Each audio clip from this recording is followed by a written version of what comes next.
Well, welcome everyone. We are back. This is the voice you're gonna use? This is the voice. This is the voice I'm going to use.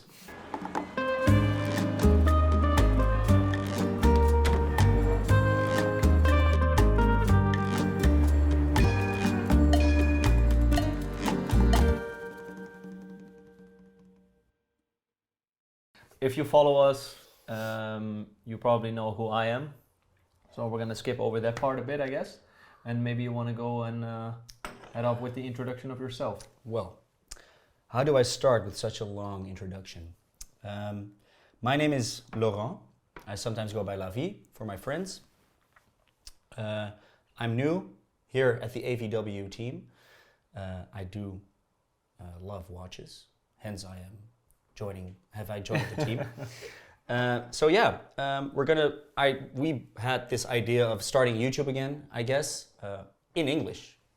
As some of our followers might know, we used to do these in our domestic language, which is Dutch. But now I guess we're gonna go for a broader audience and start our watch talks in English. Yeah, so it's also one of the reasons why we kind of quit doing YouTube videos on this channel for a year or two, perhaps almost 2 years, I think. Even. Yeah. Because I kind of felt like we hit the ceiling in Content. our country. Yeah. Oh yeah. least. True. Yeah. So the people that knew us in the Netherlands, everybody that loved watches, were familiar with us domestically. And since we kind of limited ourselves by doing it in Dutch, it really fell short of reaching new audience, and there was no competition either, so we got a little bit complacent. Also on, for example, some Italian YouTubers, I really feel sorry I can't understand their videos. Whilst they do Italian, speak, yeah, true. Yeah, and they do speak perfect English. For example, my good friend Andrea Casalegno, he had this interview with Sandro Frattini, big collector. Very and good. I want to see the video, and it's in Italian, and I'm like, please just do it in English next time. So that's the reason why we're doing it in English. Shall we go into more watch-related stuff? Exactly. Because I think the people are gonna get bored otherwise. I agree completely. Let's skip this BS. I guess we'll start with our first episode. And maybe best to do that with doing a wrist check. Sure. KOV. Do you want to start? Or? Me? I'll start, yeah, for sure. Today I chose Audemars Piguet, a reference 5402 Royal Oak. I guess it is the first reference of Royal Oak, where Gerald Genta designed this watch for the brand. Not the boring Gerald Genta story. I'm not gonna even start. I'm not even gonna start that story. But I think I always kind of enjoyed Royal Oak. Royal Oak had a whole turbulent few years, I would say, ups and downs, as well as on the new spectrum as the old vintage spectrum. But I always appreciated the Royal Oak, and I really like it. So I guess maybe I gave a bit of an influence to maybe collect a little bit more of Royal Oaks here at AVW. So I decided to go for the 5402. Don't you find it a bit big to wear, or? To be honest, I have rather small wrists. I think about 18 or 17 centimeters. In my opinion, the thin case and the 39 millimeter is my border of size watch. I really like it. It sits well on the wrist because it's so sleek and thin, and the dial design is very nice. So I would say, in general, 40 millimeters is big, but this 39 is perfect for me. I really like it. I tried wearing it also, obviously, but it just doesn't sit well on my wrist, I think, due to the end links, which also should be taken in consideration, not just the diameter. Of course, it's 39 millimeters, but for me it wears more like a 41-ish because the end links are so solid, let's say, and therefore they just don't sit well around a smaller wrist. So I rather opt for the watch I'm wearing myself, also Audemars Piguet, but this one a 14790, which is the most common and most well-known mid-size model. They made a lot of varieties within the mid-size line, including the 14700, which is also worth taking a look at. That watch has a smaller bezel, so a thinner bezel, and a wider dial. Yeah. So therefore it's called the Mini Jumbo because it has the proportions of a 5402. However, it is coming in at a like 37 millimeter or 36.5 millimeter, just like the 14790 that has a thicker bezel and a smaller dial. It came in 3 series, the first, second, and third. The first series has long markers. And small Audemars Piguet, so no capitalized A or P, all the same size letters. This is a second series, right before they went to the short marker, so they still have the long markers, which I like. Prefer myself. We also have a short marker 14790, by the way. True. And this one discolored over time into a very nice tropical hue. We acquired it 2 months back, 2 weeks Not back. even, yeah, exactly, yeah. It had been in our collection, I think, some 3 or 4 years ago. We sold it to a Danish gentleman, super nice guy who we dealt with a lot. And he traded it back with us for a 1601-9, so a white gold Rolex Stages with lapis lazuli dial. Very, very That nice was piece. Incredible. Amazing. Super nice example. Also the canvas of the dial. I mean, the surface was spotless and the color configuration was very nice. It was a cool dial. Yet I'm also happy to get this watch back. So we're always happy to welcome trades if people want to try something else or want to upgrade their collection or change their direction. Yeah. They're always welcome. But I'm grateful, I would even say, to have this back because this is finally a Royal Oak I can wear again. Yeah, absolutely. I do have to agree. The 36mm Royal Oak case is, well, the 14790 reference, I guess, is one of my favorite iterations. It's also value-wise now, I would say, quite accessible, as in it is not stupidly expensive and you get a lot of value for money. True. I mean, we've seen a lot of happening with the prices of Royal Oak and AP in general, I guess. Yeah. What would you say, since we're both wearing an AP, let's talk about the brand. What do you think about how AP is doing it now compared to back in the day? Ooh, there we go. That's a tough one. So if we're going to talk about AP as a brand, it's different than just our watches. Yeah. So it's going to be twofold, and let's start with the aforementioned, the brand itself. And if you divide that by their history and their current trajectory, I also think it should be considered way, or at least very far apart. So back in the days, it was a very traditional watchmaker. You should understand it's one of the last non-conglomerate owned brands. Most of them fell victim to the quartz crisis, but the quartz crisis was a very important era nonetheless for AP because they made like a shift in their DNA. They went both ways. They went towards the sporty steel watches for the first time in their life, because prior to that they were more focused on complicated watches, really refined watchmaking, and although their production quantities were very low, they made an unerasable impact on the watch industry. It's Absolutely. Still in high regard and historical. It's just one of the best watch brands in the world. Also when it comes to finishing or R&D, it's really on par with Patek Philippe, or at least it was. And also their approach, which was very more traditional. Yeah. During the quartz crisis, of course, they introduced the Royal Oak, but they also segued still into the more complicated watches, as by this time they also introduced, again, during the quartz crisis, which is very important to notice, that watches were becoming very cheap. Yeah. And very precise still because of the quartz movements. Absolutely. And they said, we're going to do something totally different. We're going to do it radical. We're going to make the thinnest automatic perpetual calendar, which was also very important for Audemars Piguet. If you see the production numbers, they really bet big on it. And in the end, it paid out. So together with the Royal Oak, it kind of saved them from the quartz crisis. The rest is history.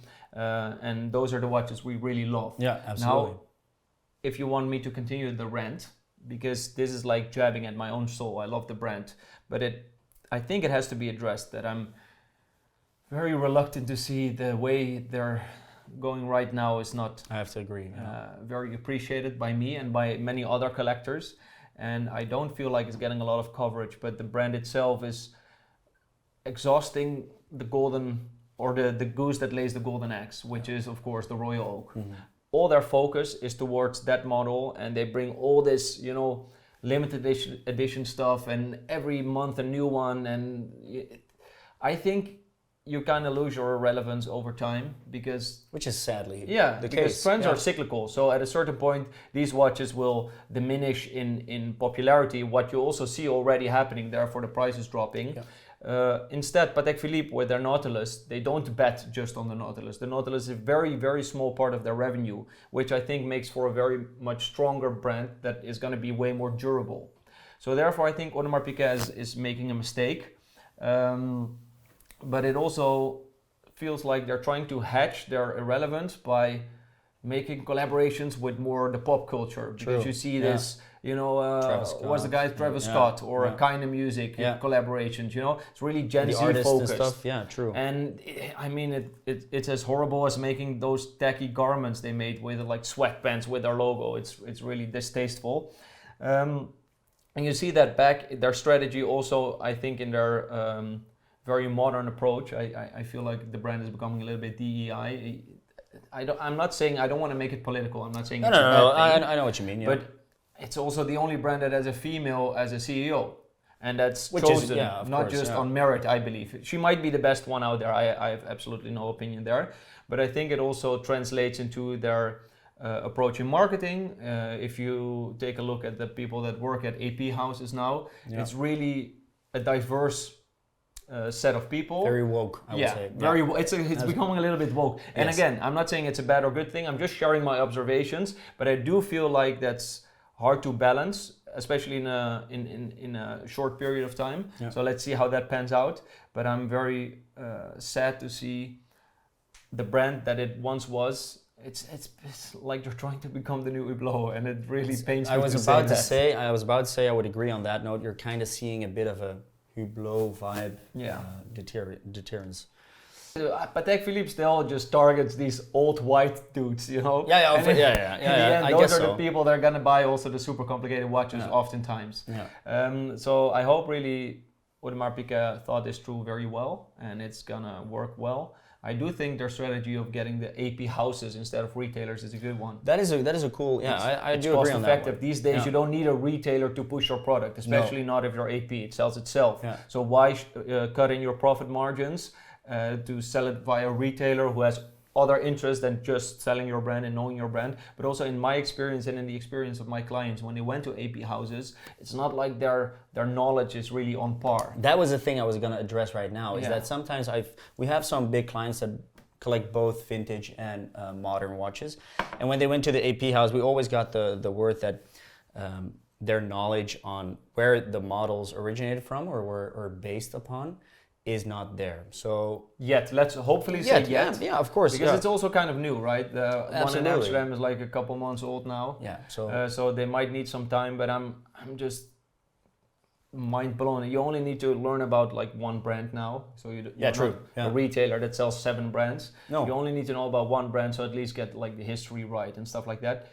So I do think it's important. Probably the people working there, they know everything by heart that's in their current catalog, perhaps.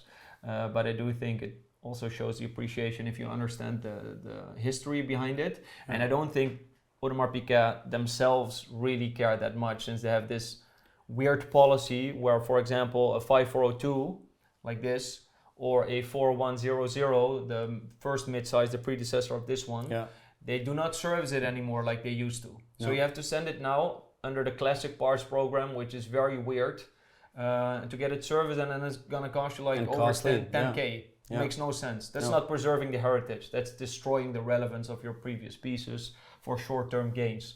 So I do think there are quite a lot of tactical decisions they made that are just unexplainable from a passion point of view. And I think also lucrativity-wise, it might be bringing in short-term revenue, but on a long term, it's detrimental. I would say you gotta keep a mind on the collectors that have been collecting your brand for over decades, perhaps, and then when they walk in with something like a 5402, which isn't too hard to see, I would say, and you would mention, it's a 16202 new jumbo. That's kind of 15202, they said. Or 15202. Yeah, it happens sadly, and that's kind of embarrassing, I would say. So let's also not forget that the secondary dealers, like the gray dealers, they made AP what it is today. They were the ones that pushed the Royal Oaks, So it started off with the offshore that became really popular. Yes. And in the secondary market, the regular Royal Oaks, they went way under retail. Of course, this is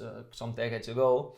But the secondary, the gray market dealers, they made the Royal Oak kind of what it is today. They made it, they created the hype. Yeah. And now, of course, they want to set themselves aside from the gray market dealers and ban people and blacklist people, whilst they were the ones who actually helped build this reputation by AP.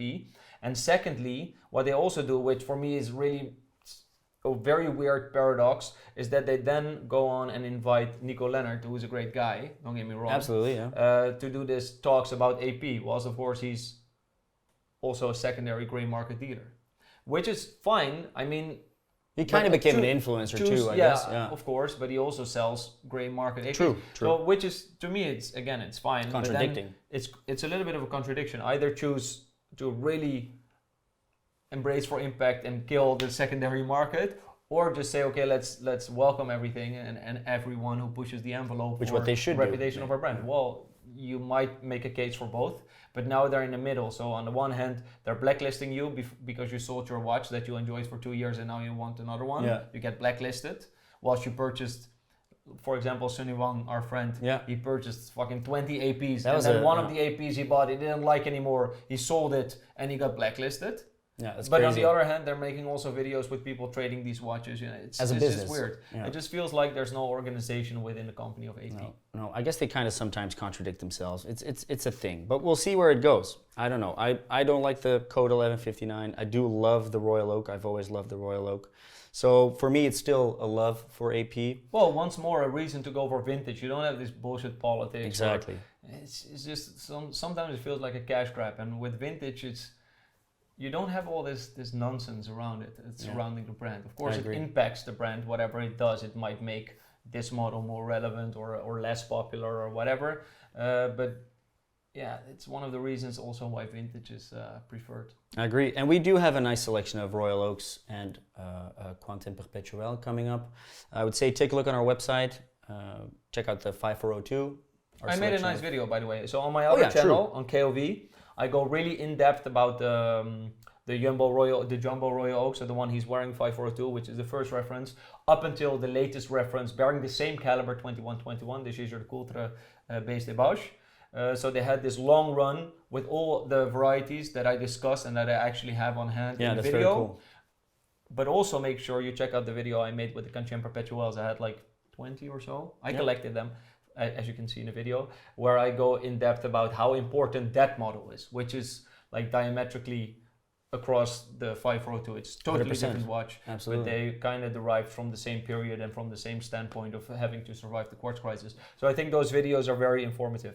Yeah, and talking about the Quantum Perpetual is, in my opinion, still the best value for money perpetual calendar. Oh, the thinnest automatic perpetual calendar. Well, we just purchased the one yesterday. Yeah, beautiful. Which it's gonna be listed for like 20K. Yeah, which is crazy. Which is affordable if you think about it. The complications and the design, it's stunning. Talking about maybe some viral content we saw, I do want to discuss, as we're going to sometimes talk about upcoming auctions, pieces we see come by. I did see a very cool piece pop by on Instagram this week. It's considered the first rainbow Daytona ever. Yeah, that's crazy. But I think you mentioned that you've seen the watch come by somewhere, or yeah, so the watch is known. The watch is known within the community. It belonged to a very serious collector. So the origins of the watch are not new to, let's say, a lot of people. Yeah. So this reference 16599 isn't specifically a unique one, but it is unique in this configuration so far that it has the rainbow bezel, which of course made a huge comeback in, when did they release the white gold one? 2012? I think something like that. Yeah. Something like that. However, there are it's a huge difference between those two. Yes. So if you take them side by side, the first one, so the 16599, has 44 gemstones in the bezel, as opposed to the 36 they have on the more newer one. So both the first edition white gold and then later on the pink gold one. So the colors are more gradually shifting towards the next color. Yes, because there's more, of course. Which for me it's more aesthetically pleasing. And secondly, of course. Secondly, it's inversed, so the color scheme goes the other way around. Yeah, which I think is also a fun factor. Yeah. I do not love all these Daytonas on the leather strap. They kind of look weird with the hooded lugs a little bit. Yeah. But sometimes of course, you have to make exceptions for these gem set ones that are crazy. The stone setting on the dial, so it's a full pavé dial. The stone setting on the dial is just by blue sapphires, so it's not color combining towards the bezel, which I think it's very nice on the newer ones, like the pink gold ones. They have the baguette. That's crazy. Those are very that match the bezel color. Absolutely. That is super cool. That I really enjoy. But the first white gold one, the one they released in 2012 or 2013, whatever, I really did not enjoy that one. It wasn't well put together. It wasn't well designed. Kind of loud too. Yeah, it's loud. It's just looks weird. Also with the diamond marker, it's weird. It just doesn't look nice. I do think the diamond lugs on that one is cool. That this one lacks. Yes, true. That's the only thing that's kind of missing, I would say, if you would be very critical on the piece. But the configuration, like you say, I really like it. It's very cool. What do you think? So the estimation is, I think, in excess of 3 million or 3.5 million?